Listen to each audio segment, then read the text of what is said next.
आज आम पढ़ा इलेक्ट्रिक फील्ड आपको डिनोटेट कराऊँगी इ vector.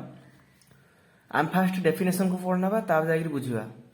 The space in which electric charge exact on a force of attraction और reflection is known as electric field. कौन कहला ये भलसे बुझा ये मु मन गोटे प्लस क्यू चार्ज नहीं जाइए आके कौन आ चारिपटे कौन कर निज निजर इलेक्ट्रिक फील्ड तैयारी कर okay every charge create an electric field around in the space around it self निज निज चारिपटे कौन कर इलेक्ट्रिक फील्ड तैयारी कर किसी इमेजिनरी लाइन तैयारी नहीं कौन किसी लाइन तैयारी करी एमती किसी इलेक्ट्रिक फील्ड तैयारी करी ओके जमी मुझे गोटे एग्जांपल दूसरी तो गोटे मैग्नेट नेली गोटे बार मैग्नेट नहीं ओके नॉर्थ पोल नेली आ गोटे नॉर्थ पोल मैग्नेट नेली मुझे से मैग्नेट पाखक नेबी ओके से कौन कर रिपेल कर कौन पे कारण से किसी चारिपटे मैग्नेटिक फील्ड तैयारी कर मुझे गोटे चुंबक को आ गोटे चुंबक पाक धरिकी जीवी सेम चुंबक धरिकी जाइबी कौन हम रिपेल कर कारण चारिपटे किसी मैग्नेटिक फील्ड तैयारी करसेमती प्रत्येक चार्ज कौन कर निज निज चारिपटे इलेक्ट्रिक फील्ड तैयारी कर ओके मन मुझे गोटे plus Q not charge Nelly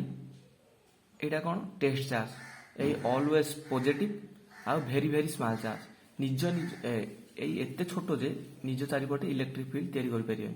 okay मुझे पाखक धरिकी जीवी है ये किसी इलेक्ट्रोस्टैटिक फोर्स कारण मो प्लस क्यू चार्ज नहीं किसी इलेक्ट्रिक फील्ड तैयारी कर ये ऑलवेज पॉजिटिव जो पाखक धरिकी जीवी ये किसी इलेक्ट्रोस्टैटिक फोर्स कौन इलेक्ट्रिक फील्ड लाइन कौन जी आउ बा रेडियली आउटवर्ड जी कौन रेडियली आउटवर्ड जी सेमती तुम मन माइनस क्यू चार्ज नहीं माइनस क्यू चार्ज निज चारिपटे कौन every charge electric field line तैयारी करती मुझे कौन नेली गोटे क्यू नॉट चार्ज नेली जिते पाखक धरिकी जीवी है मन पाखक जो धरिकी जीवी ये कौन कर निज ये किसी गोटे इलेक्ट्रोस्टैटिक फोर्स ये सीना प्लस क्यू चार्ज नहीं ये ऑलवेज पॉजिटिव से रिपेल कला बा radially outward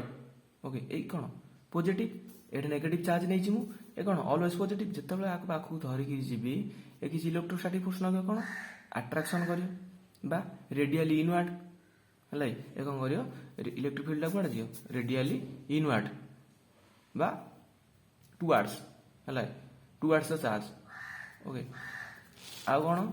electric field extend infinite कौन कहला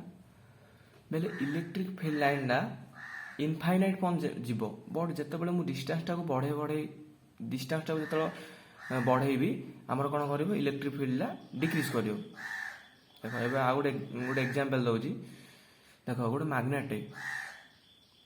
कौन कर निज चारिपटे मैग्नेटिक फील्ड तैयारी कर मुझे आउ गोटे मैग्नेट नेबी ताकि कौन कर अट्रैक्शन बा रिफ्लेक्शन कर प्लस माइनस होती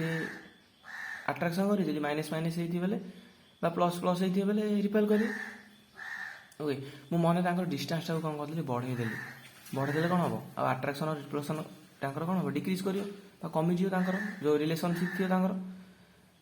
है कौन पे कारण डिस्टेंस टाक बढ़े डिस्टेंस टाक जमी बढ़ेदेले magnetic field line magnetic field कौन है डिक्रीज कला ये सेमती मुझे जो डिस्टेंस टाक बढ़े दूसरी इलेक्ट्रिक फील्ड आमर इनफाइनाइट पन जाऊँगी बट जो मुझे डिस्टेंस टाक बढ़ेदेली डिस्टेंस टाक बढ़ाऊँगी इलेक्ट्रिक फील्ड डिक्रीज कर ओके